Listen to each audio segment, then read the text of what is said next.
Hello, friends, and welcome into another edition of Vol Club Confidential. I'm your host, Austin Price of VolQuest.com. Tennessee having another solid week in basketball, continue to roll right through as we hit the midway part of January. Tennessee, of course, coming off the Kentucky game, will now play a big game with Texas at home the 28th. Not this weekend, but the 28th. It'll be Tennessee and Texas. Joined by now by James Clausen of Spire Sports. James, since the Orange Bowl, Tennessee's not slow running basketball here to start SEC play. A lot of uptick with the volunteer club and new membership. Yeah, over 250 new members, Austin, since the Orange Bowl. So we're really excited about that. You know, tremendous amount of growth, a lot of interest, a lot of people buying our merch, a lot of people interested in what we're doing. I think, you know, a lot of our efforts over the course of the last year have come to fruition now, where people are understanding, you know, NIL, what we're trying to do for current student athletes at Tennessee, and you know, we're having some success, and we're going to keep our foot on the gas. Coming up next Saturday, the 28th, for the Texas game, you all are going to do a tailgate. You know, most people kind of associate that with football season, but you're going to incorporate it during basketball season. Why?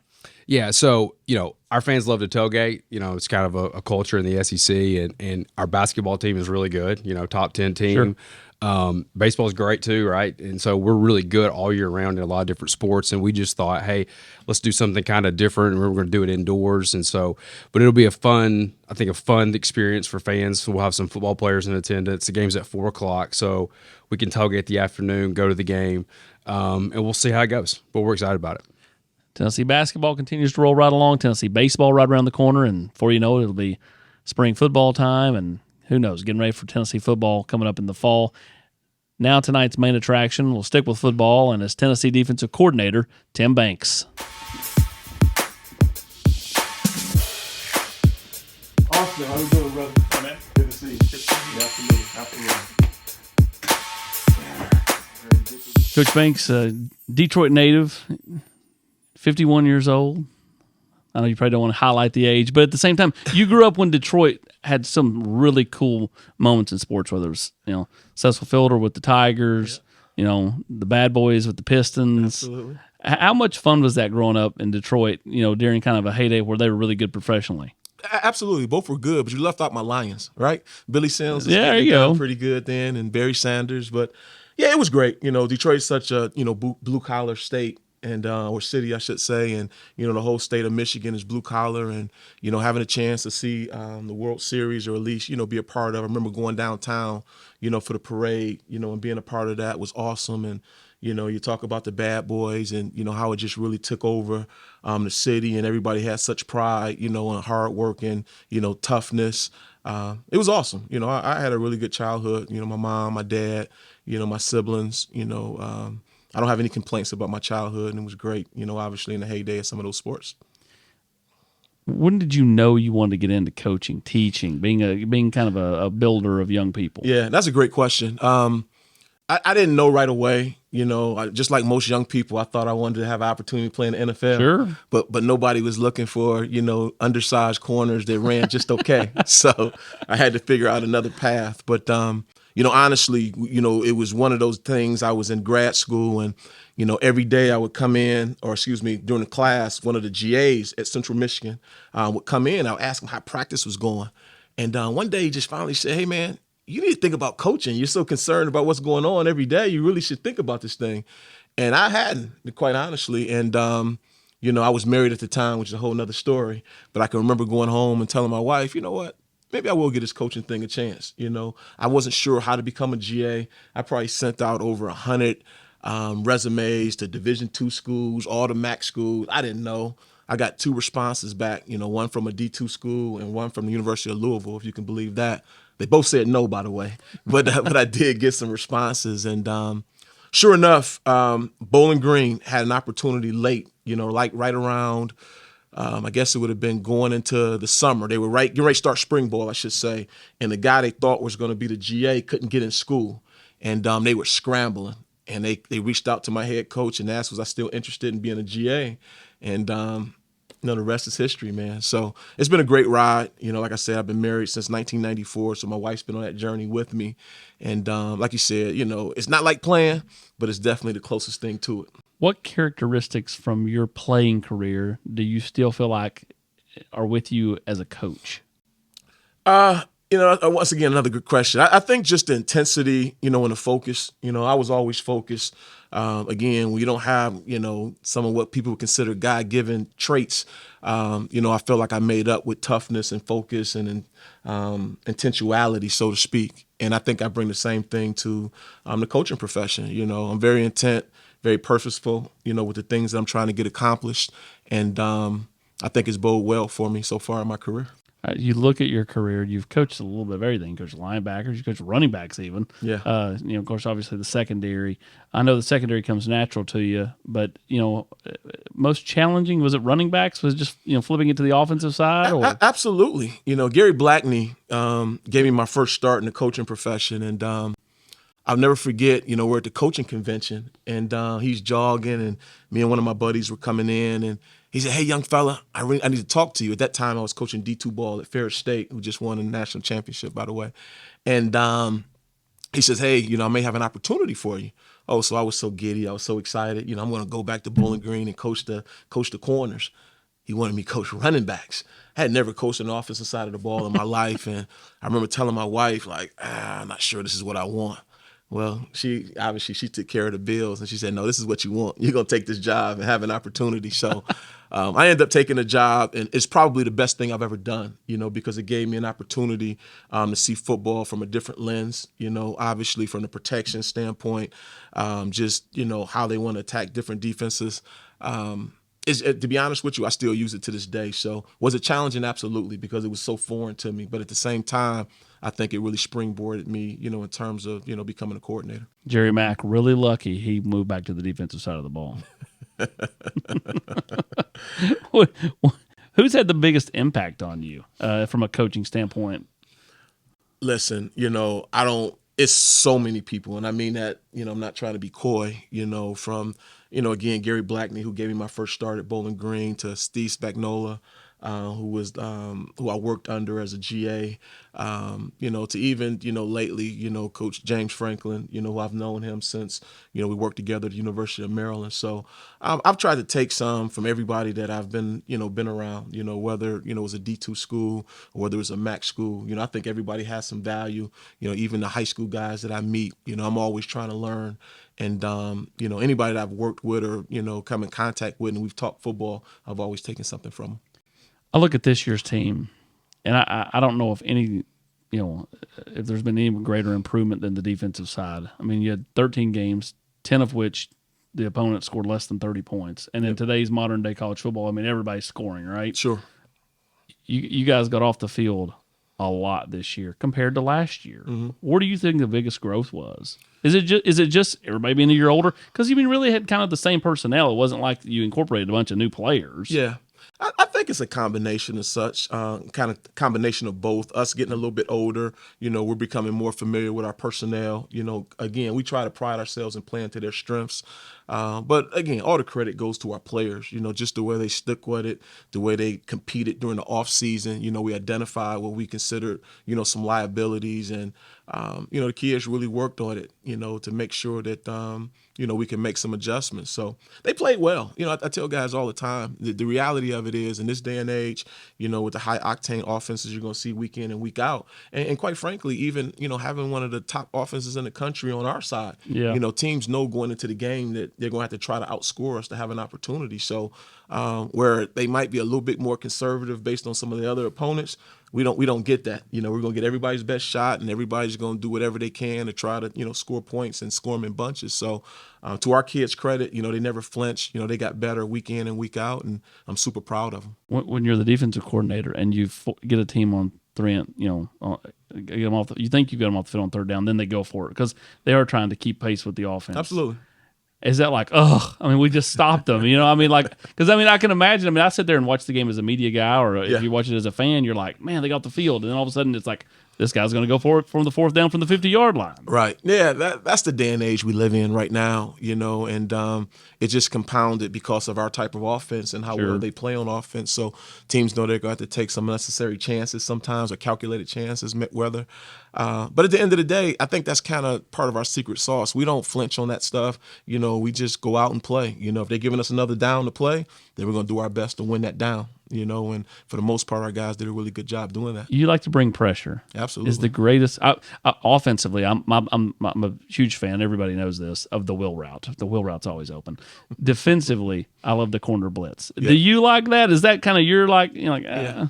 I know you can't tell, but I was a corner back in the day. So anytime I can bring one of those corners, it warms my heart. So, yeah, we like to bring the corners. And, we had a couple splash plays with some corners, made some plays, coming off those edges. So, yeah, the thing that's happened in this day and age, though, they spread you out so much. Yep. Sometimes they move that corner a little bit wider than you want, so you end up bringing somebody different. But, at the end of the day, we're always trying to figure out a way to, get the quarterback off his spot and, obviously be able to stop the run by doing, by bringing an extra guy sometimes. But, yeah, we're going to blitz, getting off the bus. That's just who we are. When you left Penn State for Tennessee, what you envisioned then for what you wanted your defense to be and what it currently is and where you want it to be, where are we at in this thing? Yeah, we're getting closer. I knew we needed to be a defense that was extremely flexible. Because once again, as I mentioned earlier, every week, you're going to get everyone's best shot in terms of trying to keep pace with what we're doing. I don't know if people know this, but this wasn't my first time being a coordinator on a spread team, who plays with pace.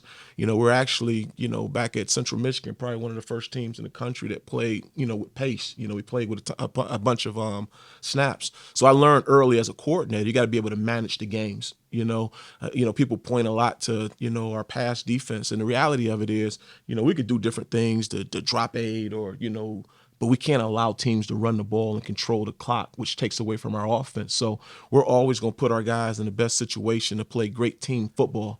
And we felt like we did a great job that way. So to answer your question, are we exactly where we need to be right this second? Of course not. There's always room to improve. But, my vision was that we'll be extremely flexible from year to year based on our personnel.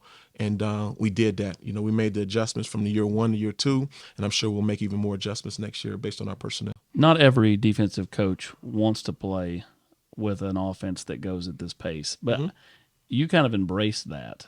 Is it? I'd like to think it's because you're kind of so like steady Eddie. Like you never seem like you were rattled one iota. Like no emotion. Sure. Like never too high, never too low. Accurate a statement? Or? Yeah, no, I think that's very fair. Like I said, I pride myself on being focused, and, like I tell you, some guys run from the fire, some guys run to it, and I've never been afraid of a challenge. I know Tennessee is one of the more iconic programs in the country, and having a chance to be down here and get around our fans, and, they have not disappointed. So I knew who Coach Hype was. I knew the style of play in which they would play with. But I knew that, given a chance that, we could complement those guys. We feel like we've done that. You've had continuity through 2 years, heading into year 3. How big is that? It is big. It is big because, those guys, I've gotten to know them better. They've gotten to know me better. It's not a lot, things that they don't understand when we talk schematically what we're trying to get accomplished because, we've done it for 2 years. So, no, it's been awesome. I'm extremely blessed. I'll tell anybody. I feel like we have the best defensive staff in the country, and I think the experience, dictates that. When when you're in the box, calling the defense, you've got the rest of the defensive staff down below. Who's got, is that a nice to have those guys that you've started to trust down there as your conduit between the players? Because you're seeing everything from a bird's eye view, right? Whereas they're looking at them in the eyes, right? Yeah, it's extremely important because if you're going to be in a box, you won't be able to touch the kids. Sometimes you don't know, are they understanding what you're trying to get accomplished in terms of adjustments. But I trust those guys from Coach BJ to Coach Martinez to Coach Gardner. Those guys do a great job with their respective units. And, in this day and age, if you're waiting to halftime to make the adjustments, you're behind. So, we're making adjustments every series, and it's because of the experience that we have on that defensive side of the ball. I know the goal one day is to be a head coach. What would you envision a Tim Banks-led program look like? Yeah, I think a program that, plays extremely hard, a program that, really is one of the tougher programs in the country. And to be quite honest with you, one of the programs that does things the right way. It's in this day and age, with all the different things going on, sometimes people lose sight of, I get it, we're in the entertainment business, but there's also another side of it. And that's making sure that, we're putting these guys in the best opportunities to get degrees that are life-changing, for a lot of these kids. So that's kind of what I see. We're going to have great balance, and not just from a football perspective, but off the field as well. because I understand how big it was for me to get a degree, from Central Michigan, and my cousins and, even my brothers and my sisters, following my path and going off to school. We're doing that and helping generations from generations. So having a chance to impact a program that way from the top as a head coach is definitely a goal of mine. In what ways do you feel like that you can make an impact with players that's off the field? Yeah, I think, again, I really, I'm not one of those guys that, does a lot of talking about things. I try to show them, what a real man looks like, how he goes about, how I treat my wife, how I treat women. Living a life of integrity is important to me. And I know a lot of guys talk that talk, but everybody's not ready to live it. And I try to be an example of that. We talk about our culture, and one thing about our culture is, I tell them all the time, it's not what you say, it's what you do. Culture is how you behave. And that's really what I try to do with my players off the field. I try to be a good example of, what I think a man should, move and act like, and having integrity and living by a code. And hopefully those guys see that. What do you hope that the athlete's biggest takeaways from playing for you are? What I mean, when I talked to a few players for a story I did on Rodney earlier in the year, that from the '90s to guys that just played here, they just glow them at the man. What do you hope players say about Tim Banks? Yeah, that I treated them fairly, that I truly wanted the best for them, and not just as a football player. And like I said, I've been in this thing 20 plus years, and there's a lot of great coaches in this profession, but they're not always in it for the right reasons, and I like to think, myself and some of the guys that I grew up around in this profession are, and that's, making sure, they have the best experience they can, obviously on the field, because I understand we want to win and have that, but ultimately the applause is going to stop at one point, and for me, hopefully those guys will say that I put them in the best possible position to be the best version of themselves, and not just on the field, but off the field. You brought up the Lions when we first started going. Oh, yeah. And they've had a really solid year this year. Mm-hmm. How much have you enjoyed watching them kind of get back to winning some football games? Because they've been so down for the last few years. Yeah. Well, I'm going to stop you, but I haven't been able to watch any of it because they keep me so busy. but second of all, when you read it, it's exciting because, again, all my Facebook friends are still diehard Lions guys I grew up with, and, so you keep up with it that way. And, yeah, it's been awesome, man, because, again, you take pride in where you come from and, or where you're at. And, Detroit will always be home for me. So when those guys are having success, life's just a little bit better, just like when UT is rolling, in Tennessee, life's a little bit better. A lot of families still up that way? It is. My dad's there, my siblings, I have 3 sisters that are there, my brother, and their respective families. My wife's family is still there. So, yeah, shoot, you would have thought the Orange Bowl was Little Detroit. I had a ton of them down there, so it was awesome. How much have you dished out the orange clothing for the people up north? Quite a bit. So they'll come down here and they go right to my closet and just start grabbing. So it's been awesome. Again, I'm a big family man. I think anybody will tell you, it's me and my wife. I don't have any hobbies outside of football. It's football and then family time. That's it. That's the truth. So you guys tell, shoot, you've texted me a few times. When I'm with my family and I'm off the clock, I'm off the clock. The only time I'm picking up is recruiting because that's football. That never ends. It never ends. But, yeah, so having those guys down here, having a chance to spend time with, my siblings and, my dad, it's been awesome. You obviously know, I lost my mom, in February of last year. And family time was even more important to me. It really was, because, anytime you lose someone, you realize that, life goes by fast. It really does. So, I love what I do. I wouldn't trade this life for anything, but I also want to make sure that all my loved ones get a chance to enjoy this ride as well. Yeah. I'm not as old as Coach Banks, but, I still have my parents, but I lost my last grandparent 2 years ago coming up in March. And there'll be times where I will pick the phone up, or sometimes I'll just listen to it. I've saved all of her old voicemails, singing happy birthday to me or whatever, and I'll just listen to hear her voice. You ever do that with your mom? You ever pick up the phone to call her to tell her about the game or whatever? We still have her phone on, so we can go to voicemail and hear her voice. My mom was a big football fan. She didn't miss. I was telling someone this was the first time in a while she wasn't at the bowl game. We've been blessed to go to a bunch of bowls, particularly over these last, 10 years or so, and she hadn't missed any. And it's the first one. It's the first one in a long time. But yeah, we talk about my mom all the time. We literally were just talking. She had what she called her granny trip, where she would take all, her grandchildren, with her during the summer. And as I told my brothers and sisters, we want to keep that legacy alive. We're planning a summer vacation as we speak to make sure that, they remember. Speaking of vacations, one place you've never been that you'd like to go. Oh, I tell you what, right before COVID hit, we're on our way to Barcelona. And COVID ruined everything, right? Yeah, we were going to cruise out, and go to Rome. And, so we're still looking forward to that at some point, getting to Barcelona and, cruising out. We love to cruise when we can. And, getting a chance to see, Rome is one of the big ones for us. Disney cruise, yes or no? Well, I haven't been blessed with any kids, so the Disney's not quite my thing. I didn't know if you did it with the family. Well, yes, but selfishly, we make them do the regular cruise so we can have some fun ourselves. So, no, I've heard nothing but great things, but no, I haven't done the Disney one, not just yet. So, best place you have been? From a cruise perspective, or just anywhere. Okay, I we went to Punta Cana, the Dominican, some years ago, but we had a really good time, wife and I, and we're literally just talking. We need to get back there, at some point. But the Dominican was awesome. But we've been around, a few places, but that's. You done Alaska yet? No, everyone talks about Alaska. I'm doing it this summer. Yeah. It's funny, Coach Golish obviously just left to go out to South Florida. I think they did it this past summer, and he raved about it, and it's on the bucket list, but I haven't had a chance to do it just yet. Yellowstone? No. Does that interest you at all? No. No animals for you? No. Well, my wife, she tries to drag me, but that's just no. I'm sorry. I wish I could have a great story about that, but no, sir.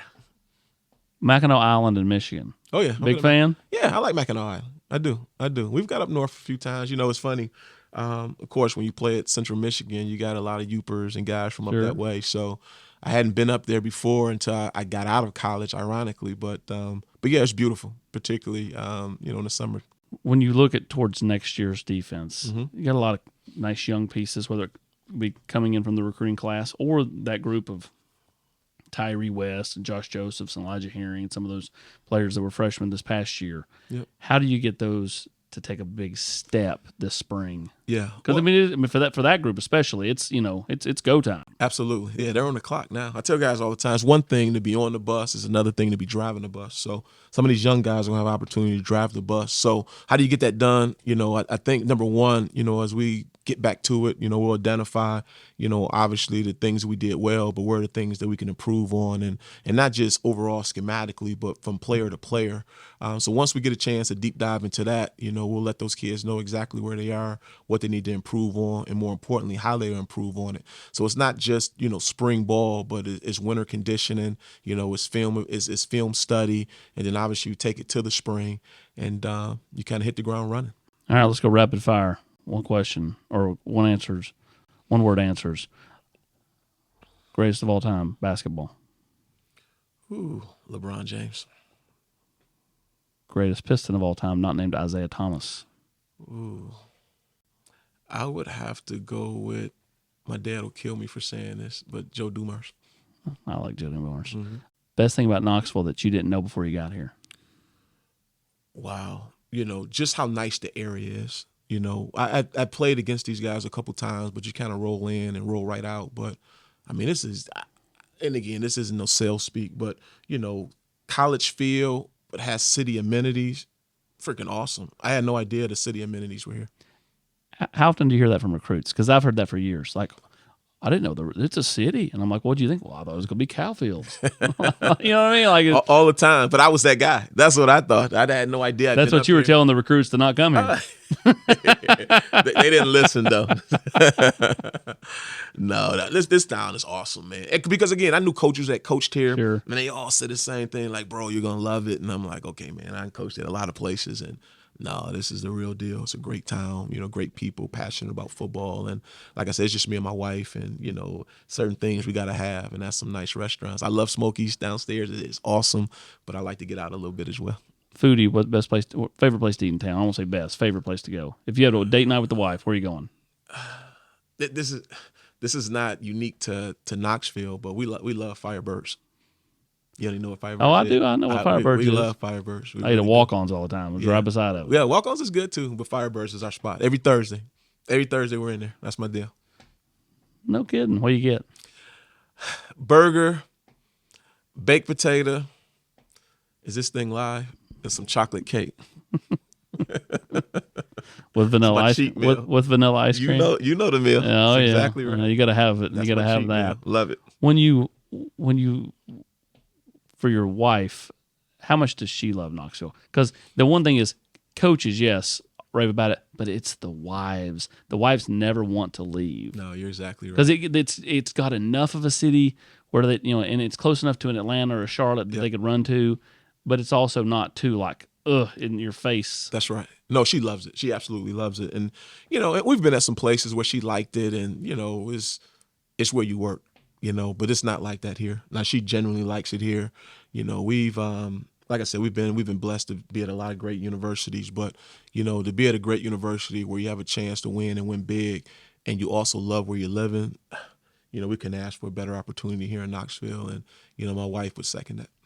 Well, Coach, we appreciate the deep dive. We figured out you're still a LeBron guy. How can a Detroit guy really pick Jordan, right? That's exactly right. I would not say it. We respect him, but Bron's. We've had all these kids on. Coach Banks is the first coach we've had on, and so we're looking forward. We're going to have Coach Heupel next month.